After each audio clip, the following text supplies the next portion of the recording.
வணக்கம். காக்கை குருவி எங்கள் ஜாதி, நீள் கடலும் மலையும் எங்கள் கூட்டம், நோக்கும் திசையெல்லாம் நாமன்றி வேறில்லை சொன்னது பாரதியார். யாவர்க்குமாம் இறைவர்க்கோர் பச்சிலை, யாவர்க்குமாம் பசுவுக்கொரு வாயுரை, யாவர்க்குமாம் உண்ணும் போதொரு கைப்பிடி, யாவர்க்குமாம் பிறர்க்கு இன்னுரை தானே. திருமூலர் திருமந்திரர். எல்லா உயிர்களும் இன்புற்றிருப்பதுவே அல்லாமல் யாதொன்றும் அறிகிலேன் பராபரமே. தாயுமானவர். அருட்பெரும் ஜோதி அருட்பெரும் ஜோதி, தனிப்பெரும் கருணை அருட்பெரும் ஜோதி. வள்ளலார். சர்வே பவந்து சுகினஹ, சர்வே சந்து நிராமயாக, சர்வே பத்ராணி பஷ்யந்து, மா கஷ்சித் துக்க பாக் பவேத். எல்லா உயிர்களும் சுகமா இருக்கட்டும், எல்லா உயிர்களும் நோயற்று வாழட்டும், எல்லா உயிர்களும் மங்களங்களையே பார்க்கட்டும், யாரும் துன்பப்பட வேண்டாம். உபனிஷத். வான் முகில் வழாது பெய்க, மலிவளம் சுரக்க, மன்னன் கோன் முறை அரசு செய்க, குறைவிலாத உயிர்கள் வாழ்க, திருமறை நூல்கள் சொல்கிறது. யாதும் ஊரே யாவரும் கேளீர். எல்லா ஊரு, எல்லா மனிதர்களும் என்னுடைய சொந்தக்காரங்க. வசுதைவ குடும்பக்கம், உலகம் பூரா என்னுடைய ஒரே குடும்பம். இவை எல்லாம் சனாதன ஹிந்து தர்மம்.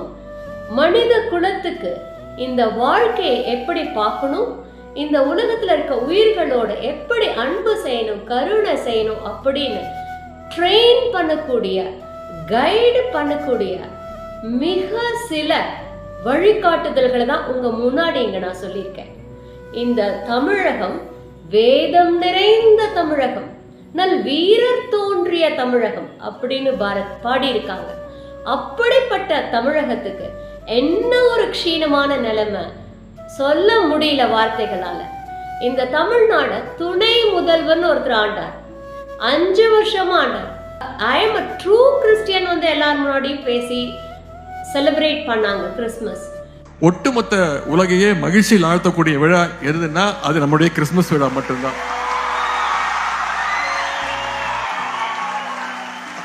சென்ற ஆண்டு ஒரு கிறிஸ்துமஸ் நிகழ்ச்சியில் கலந்து கொண்டு நானும் பெருமையா சொல்றேன், நானும் ஒரு கிறிஸ்டியன் தான் அப்படின்னு நான் பெருமையா அங்க சொன்னேன். லாஸ்ட் 5 இயர்ஸ்ல அவங்க சனாதன தர்மத்துக்கு ஏற்படுத்திய பங்கம், அதனால அவங்க அடைஞ்சிருக்க மிக மோசமான தோல்விகள், அது எதுவுமே மனசுல வைக்காம அவங்க சட்டசபையில பேசி இருக்கிறத பாருங்க. பிரிக்கும் சனாதனம் நிச்சயம் ஒழிக்கப்பட வேண்டும். நன்றி, வணக்கம். நாம நம்முடைய வீட்டுக்கு ஏதாவது ஒரு எக்யூப்மெண்ட் வாங்கணும்னா கூட, ஒரு பெட்ஷீட் வாங்கணும்னா கூட, ரொம்ப காலமா இங்க நின்று போராடி ஜெயிச்சு மக்களுடைய நம்பிக்கைய சம்பாதிச்சிருக்க கூடிய ஒரு பிராண்டோடைய ப்ராடக்ட வாங்க தான் தேர்ந்தெடுப்போம். அது போல இன்னார்னால இந்த காலத்துல தோற்றுவிக்கப்பட்டதுன்னு சொல்ல முடியாத காலம் தொட்டு இந்த தொன்மையான தர்மம் வந்துகிட்டு இருக்கு. இத ஸ்ரீராமரோ, ஸ்ரீ கிருஷ்ணரோ, வேதவியாசரோ, திருவள்ளுவரோ நிறுவல. அவங்கெல்லாம் இவ்வளோ ஒரு கல்ச்சர்டு ஒரு நூலை கொடுத்திருக்காங்க உலகத்துக்கு வழிகாட்ட அப்படின்னா, அதுக்கும் தொன்மையா எத்தனையோ காலம் தொட்டு இது வந்திருக்கும் அப்படிங்கிறத நம்மளால கற்பனை செஞ்சு பார்க்க முடியும்.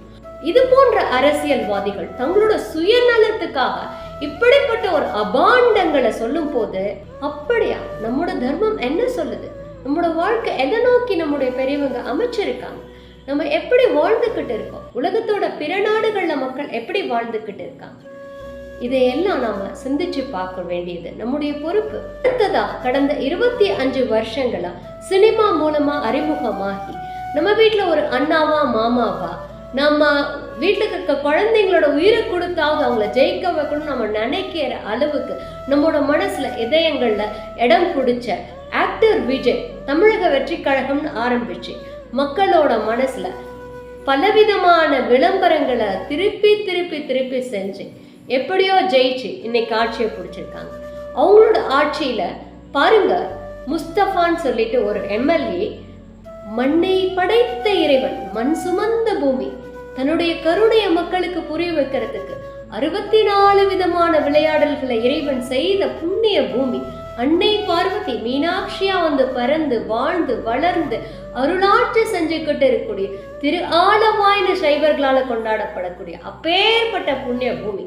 ஒவ்வொரு நாளும் உற்சவம் நடக்கக்கூடிய ஆயிரக்கணக்கான மக்கள் தினசரி வந்து அம்பாளை தரிசிச்சு அவளுடைய அருள் ஒளிய பெற்றுக்கிட்டு போயிட்டு இருக்க அப்பேற்பட்ட ஸ்தலத்துல நம்ம யாரை தேர்ந்தெடுத்திருக்கோம் பாருங்க. சினிமா மோகம் கண்ணை மறைக்க யார் என்னன்னு நம்ம பார்க்காம தேர்ந்தெடுத்தவங்க என்ன பேசுறாங்கன்னு பாருங்க. நாங்களும் பெரியாரை வச்சிருக்கிறோம், அம்பேத்கரை வச்சிருக்கிறோம், சனாதனத்தை ஒழிக்கப்படும் தான் நாங்க வந்து களத்துல இறங்கிருக்கிறோம். இந்துக்களா வாழ்ற நாம என்னைக்காவது பிற மதத்தினரை இழிவுபடுத்தி பேசுறோமா? பிற தெய்வங்களை குறை சொல்லி இருக்கோமா? நம்மளுக்கு இருக்கக்கூடிய 33 கோடி தேவர்களோட அந்த தெய்வத்தையும் ஒன்னா சேர்த்து அவங்களும் இங்க வாழ்றதுக்கு இடம் கொடுத்தது யாரு? நாங்க ஹிந்துக்கள் இல்ல அப்படின்னு சொல்லி இந்த தேசத்துல வாழ்ந்துகிட்டு இருக்காங்க இல்லையா? உண்மையிலேயே அவங்க யாரு? அவங்க யாரோ ரோம்ல இருந்தோ அமெரிக்கால இருந்தோ லண்டன்ல இருந்தோ இங்க வரல. இந்த தேசத்தினுடைய பூர்வீக குடிமக்கள் தானே இவங்க. யாரும் அரேபியன் கண்ட்ரீஸ்ல இருந்து இங்க வரல. தலைமுறை இங்க வாழ்ந்துகிட்டு இருந்த மக்கள் தானே. சில தலைமுறைகளுக்கு முன்னாடி அந்நியர்களோட படையெடுப்புல கத்தி முனையில மதம் மாறியவர்கள் தான் மனம் மாறியவர்களா ஆயிட்டாங்க. நம்முடைய நாட்டுல வாழ்றவங்களையே அவங்க ஒரு எதிரியா பாவிக்கிற அளவுக்கு, நம்மளை அழைக்கிற அளவுக்கு இந்த தேசத்துக்கு எதிராக தூண்டப்படுறதுனாலதான் அந்த மத மாற்றத்தினால ஏற்படக்கூடிய தீங்களுடைய தீவிரத்தை புரிஞ்ச இந்த நாட்டுல வாழ்ந்துகிட்டு இருக்கக்கூடிய பெரியவங்க மத மாற்றம் அப்படிங்கிறது மன மாற்றம் ஆயிடுது, தேசிய அபாயம் ஆயிடுதுன்னு சொல்றாங்க. இன்னைக்கு சினிமா மோகம் நம்ம கண்ணை மறைக்க ராஜ்யத்துல ஏற்றி உட்கார வைக்கிற அளவுக்கு நம்ம மயங்கி போயிருக்கோம். எப்பொருள் யார் யார் வாய் கேட்பினும் அப்பொருள் மெய்ப்பொருள் காண்பது அறிவுன்னு சொல்லக்கூடிய அப்பேற்பட்ட சந்ததியில வந்த நாம கொஞ்சம் அறிவை பயன்படுத்துவோம். நம்மளை தாழ்த்தி பேசும் போது, நம்மளை அழிக்க முற்படும் போது கொஞ்சம் எழுந்து நின்று தைரியமா இப்படி சொல்லாத இது தப்புன்னு சொல்லதுக்கு தைரியத்தை நம்ம வளர்த்துப்போம். நன்றி.